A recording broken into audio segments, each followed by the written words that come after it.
Yo yo yo yo yo yo yo yo yo yo yo yo yo, what's up mga katropa? This is Owit Vlog TV and welcome back po sa aking YouTube channel. At kung bago ka pa lang sa aking YouTube channel, ikaw ay mag-subscribe na at click mo na ang notification bell para maging updated ka sa aking mga videos. So ngayon mga tropa, pag-uusapan po natin ngayon mga tropa itong ating idol na taga Bukana, na ito nga ang ating idol na alam nyo na kung sino kasi nakikita nyo sa tab nila, no? Itong si Idol Japper Sniper na ang aking inspirasyon mga tropa sa pagbablog, ano?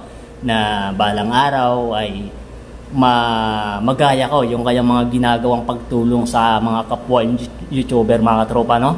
So sa mga small YouTuber. So ngayon mga tropa, pag-uusapan po natin tungkol nga ito mga tropa sa kanyang video, ano? Sa kanyang vlog na yan nga sa screen, ano? Na may sinabi siya doon mga tropa, no? So sakto lang mga tropa, no? Dahil mayroon pong isang vlogger, isang small YouTuber, ay di pa po natin alam kung small YouTuber ba, kung isang sikat na vlogger, kung isang famous vlogger na ba to, na may pumunta daw doon mga tropa sa Bukana mismo ay Idol Japper Sniper na hinahanap siya.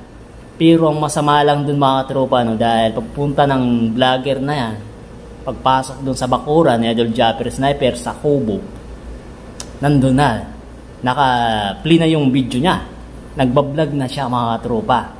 Hindi pa nga siya pinayagan, wala pang approval galing sa itaas kay Idol Japper Sniper na pwede ka na mag-vlog dito sa aming bakuran. So pag-uusapan natin ngayon mga tropa yung sinabi ni Idol Japper Sniper. Alam niyo mga tropa, itong vlogger na to, ano, hindi po natin alam kung sino siya, na ganun na lang pagpasok niya doon para siyang sino-sino, porque kilala niya si Idol Japper Sniper sa video lang, pero sa personal hindi pa niya namimit.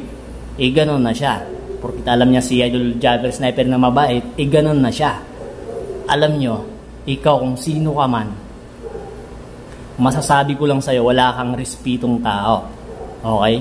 Isa kang vlogger, kung isa ka mang famous, kung isa ka mang small YouTuber, wala kang respeto. Okay? Ito lang masasabi ko sa'yo. Ikaw na vlogger ka na pumasok sa bakuran ni Idol Japper Sniper na hindi ka man lang humingi ng permission o nagsabi kay hindi mo hinintay si Idol Japper, basta ka na lang magbablog dyan sa Kubo, pumasok ka pa sa bakuran. Kahit sino naman, talagang sasama ang loob kapag ganyan, di ba? So ngayon mga tropa, magbibigay lang po ako ng akin lang komento, ano pang tawag dito, komento, basta magbibigay lang ako sa sinabi ni Idol Japper Sniper, ano? Nang dami pong sinabi ni Idol Japper Sniper. So lahat po ng sinabi ni Idol Japper Sniper, lahat po doon na mga lumabas sa bibig niya ay tama. Okay? Ganun ko siya ka-idol, Idol Japper Sniper.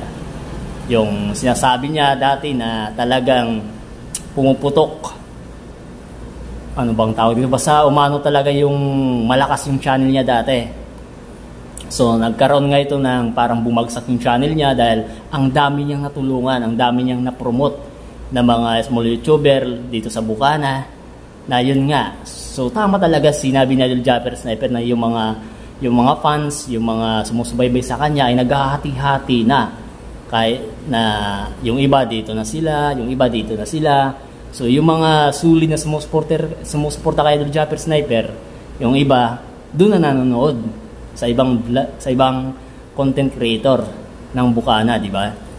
Pero wala lang sa kanya mga tropa, hindi siya naiinggit kasi sabi pa ni Idol Japper Sniper, masaya siya sa kanyang pinopromote ng mga small YouTuber na nakikita niya, nababalitaan niya na umaasinso, malaki ang sahod, nakakabili ng ganito, masaya daw siya.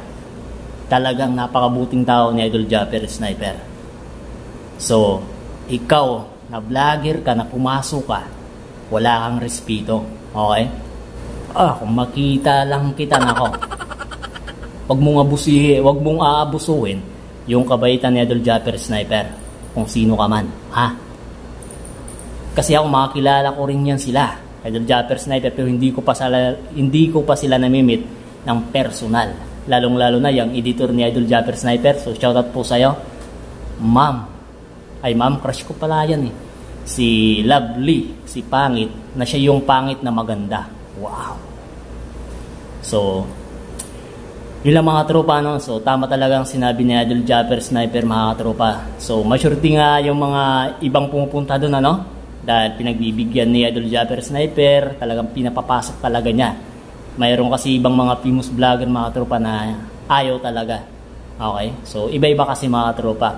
So, napakabuting tao po ni Idol Japper Sniper. Mula nung driver pa siya, ang dami niyang natulungan, mga tropa. Ang dami. Promise yun. Doon na lang po mga tropa sa pagkupkup niya dito kay Nanay Lita, no? So, malaking karangalan po yun. Saludo po ako doon kay Idol Japper Sniper, ano? Kahit hindi niya kaano-ano itong si Nanay Lita, talagang kung walang bigas, binibigyan niya, gasol, pira, ulam. Napakabuting tao ni Idol Japper Sniper. So, yun lang mga tropa dahil ako ay magro-robing pa. Yun lang. Idol, soon, makikita rin kita. Okay? So, yun lang mga tropa. Kung hindi ka pa nakasubscribe, please subscribe na. Peace out. Subscribe.